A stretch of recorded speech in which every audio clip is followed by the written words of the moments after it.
أعوذ بالله من الشيطان الرجيم بسم الله الرحمن الرحيم. Maka barang siapa yang malu kepada Allah, faman istahaya minallahi ta'ala fid dunya, maka barang siapa merasa malu kepada Allah yang maha tinggi di dalam kehidupan dunia. Kalau ada seorang hamba, dia merasa malu kepada Allah di dalam kehidupan dunia. Nek malu disebutkan dalam hadis Rasulullah, al-haya'u minal iman. Malu itu sebagian dari iman. Yang berikutnya kalau dalam hadis yang lain, tidaklah ada rasa malu itu kecuali mendatangkan kebaikan. Dia contoh, pemikiran wong sing malu. Enggane nyong ya, urip nang alam dunia sudah lama. Aku telah menjalani usia misal sandene anak wong di pemikiran sing malu. Aku sudah hidup di dalam kehidupan dunia ini sampai bilangan 40 tahun, 50 tahun, atau 70 tahun. Tatkala kemudian aku melihat orang yang sakit di rumah sakit, dia kemudian tatkala infus masuk ke lubang hidungnya, dia harus menghabiskan biaya seperti ini, sekian dengan bilangan nominal yang tinggi. Tapi tatkala aku hidup sampai bilangan 70 tahun, aku diberi kesehatan yang sempurna. Aku senantiasa bernafas dengan bebas, tanpa Allah kemudian kenakan biaya. Kemudian bersamaan dengan itu aku diberi kesehatan mulai dari kaki kanan, kaki kiri dengan segala nikmat hidup yang ada. Aku izin ngobi Allah. Logikane, nek sampean diwehi nang wong, fasilitas apa-apa, motor diwehi, mobil diwehi, omah diwehi, apa-apa kemudian diwehi. Sampean riku napa mboten? Sampean malu napa mboten? Malu. Nah, sampean nang Allah Subhanahu wa taala diwehi urip nang alam dunia. Mulai dari segala nikmat, mulai dari ujung kaki sampai ujung rambut, sampai makan waktu bertahun-tahun. Coba panjenengan bayangkan, satu anggota tubuh mengalami sakit, nominal uang yang harus kita keluarkan itu cukup besar. Orang hanya untuk menyembuhkan penyakit mata, satu tidak bisa melihat, ia harus bisa menghabiskan itu kerangan yang beratus-ratus ubin. Orang yang gara-gara kemudian menyembuhkan gara-gara salah satu tangannya kemudian tidak bisa digerakkan, ia harus ke rumah sakit sampai bilangan beberapa tahun, itu pun harus menghabiskan mobilnya atau bahkan yang lainnya demi kesehatan. Allah Subhanahu wa taala sampai hari ini ngui panjenengan sehat, bugar dan yang lain-lain. Ki jenengane wis dadi bukti sampean kudune izin. Aku izin nak nek ngasih nyung berbuat maksiat. Aku izin nek ngasih kemudian sampai berbuat dosa.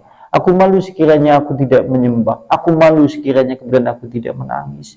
Aku malu sekiranya kemudian aku tidak berterima kasih dengan banyak bersujud kepadamu, wahai Allah. Toh kemudian berikutnya, kalau seandainya aku bersujud, aku menyembah, ini bukan untukmu, wahai Allah, ini untukku kok.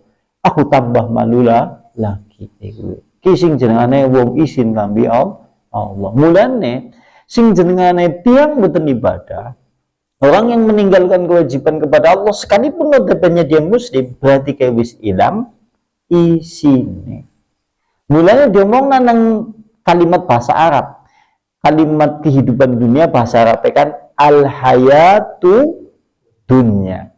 Al-hayatu itu diambil dari kalimat haya kemudian yahya. Nanti kalimatnya bisa menjadi hayaun, nanti kalimatnya bisa menjadi hayatun. Berarti bersumber dari kalimat malu. Hayatun diartikan kehidupan, karena pada dasarnya diartikan malu bisa. Malu sing jenengane wong urip nang alam dunia. Jadi isin difasilitasi apa? Baik. Sampai melaku tahun-tahunan ora pernah dikenani biaya. Coba bayangkan kalau suatu saat malam malaikat sing tukang tagih. Nagih nikmat-nikmat yang kita rasakan di dalam kehidupan, kita disuruh untuk membayarnya. Berapa yang uang yang kita keluarkan untuk bayar itu? Allah memberikan semuanya itu gratis. Dan Allah kemudian menjanjikan nek sampean bersyukur nah Allah bakal ditambah nikmatnya baik di dalam kehidupan dunia ataupun kehidupan akhirat. Mulane diartikna al hayatu dunya. Sekaligus al hayatu juga bisa diartikan hayatu ula. Sampean kalau melihat ular bahasa Arab di antaranya adalah al hayatu artinya ular.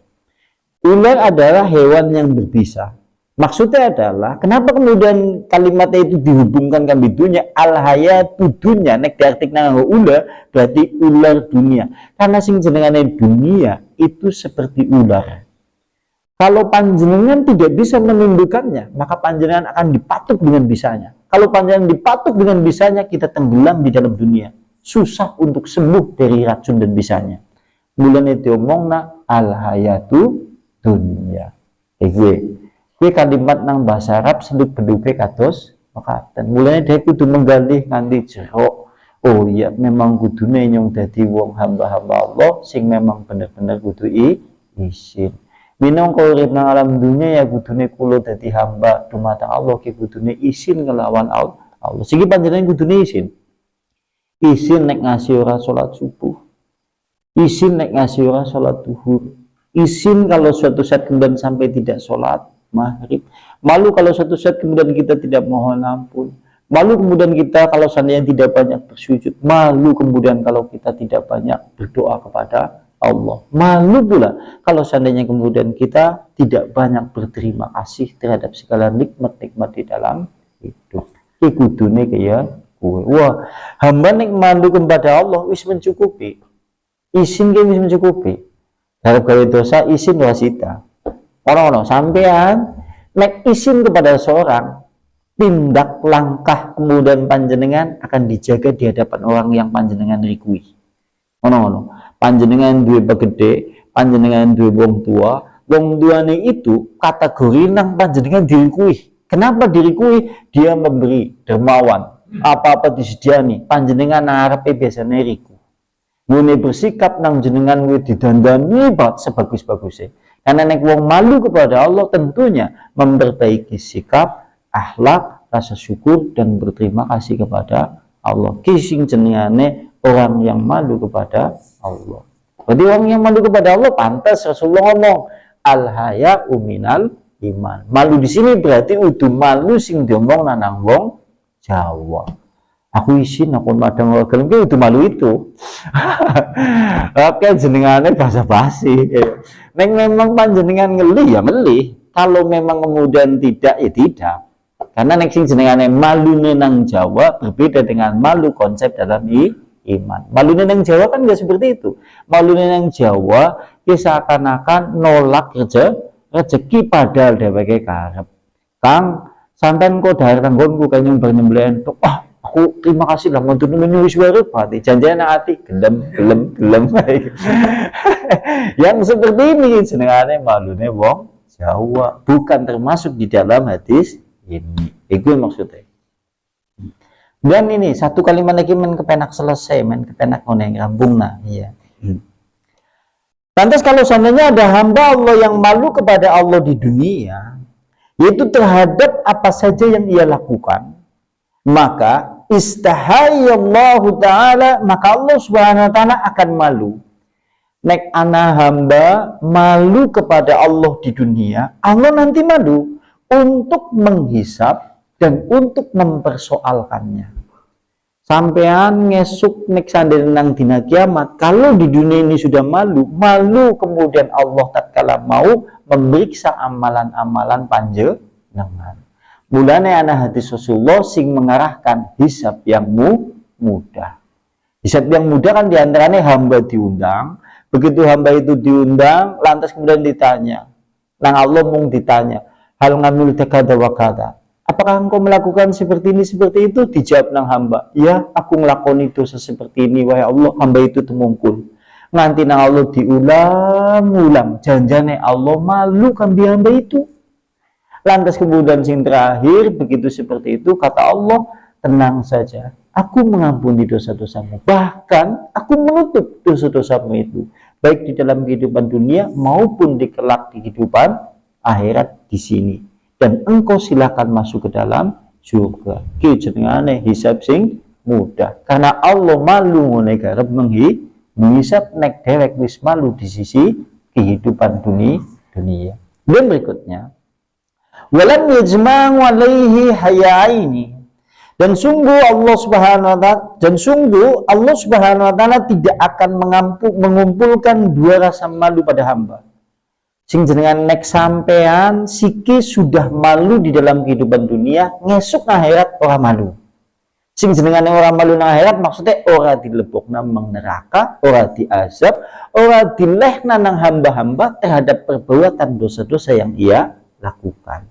Nek sampean wis malu nang kehidupan dunia. Bayangna nek seandainya kemudian nek derek kemudian kehidupan dunia ora izin. Izin dia kayak berbuat dosa banyak macam-macam seperti ngesuk na akhirat dia dibuat malu, dikasih tahukan kepada seluruh makhluk kalau dia adalah berbuat dosa seperti ini, seperti itu, seperti ini, seperti itu, lantas kemudian dihinakan, dicampakkan di dalam neraka, maka dia menjadi hamba malu di kelak di yaumil akhirat. Mulanya di dalam hadis sini disebutkan Allah ora bakal ngumpulna dua rasa malu. Sing paling pokok diantaranya kudune dewek malu di dalam kehidupan dunia men ngesuk nang akhirat orang malu. Dan Allah Subhanahu wa taala juga tidak akan mengumpulkan dua rasa takut mau wis disinggung, yaitu nek sampean wis takut nang dunia ngesuk nang akhirat bakal diselametna ora wedi kambi kemudian kemurkaan Allah karena Allah diberi keamanan.